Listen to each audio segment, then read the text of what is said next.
a big guy, and Yes. I would feel like you would feel very, very safe around a guy Yes. like that, and yet I heard you had the scariest thing. I can't even imagine this happening. I've never had anything like this. And where was he at the time? Because you just should stay with him all the time. Tell people what happened. I just read about this. It was good preparation for Scream, but I was at my house, and I moved out of that house because it was such a traumatizing experience. Was it at night? It was at night. Like what time? It was it was probably like 11 o'clock at night or something like that, and there was a power outage in the area that I lived in. So all of a sudden, all the lights in the house went off.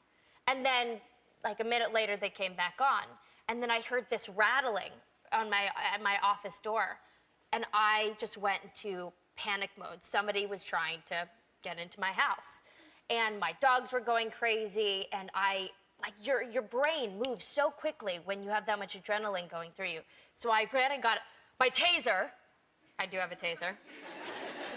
It's like a baton like this. I grabbed my taser, grabbed my panic alarm button, grabbed my phone, and ran into the bathroom because I knew the bathroom had a window. And you're on the first floor? And I was on the first floor. It's a one-story house.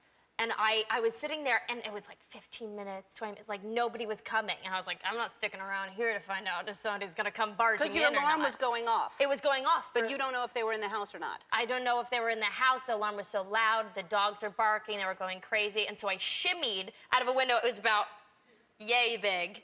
Well, that's how big you are. You're like... Perfect. So your boyfriend would be stuck in there, but he'd be... Yeah, but he'd be like, okay. Who's in my house? Yeah, right. You know. So I shimmied out the window, and I ran along the side of the house just to find, 7 lasers on me from the guns that were attached to the guns, and there were the cops that had just shown up. But I'm running with this huge taser down the side, and I see him, and I'm like, don't shoot! Please don't shoot me, it's mine! But it was by far the most terrifying experience. Was the door open? Had the guy gotten in the house?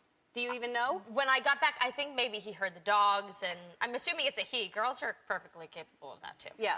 But so somebody was literally, but you saw the door rattling, someone was trying to get in. The door was going like this, and they were trying to get in, and all the doors were glass, too. So, you put your fist through it, and a lot can happen in 2 minutes. Yeah, sure. No, that's frightening. I can't even imagine.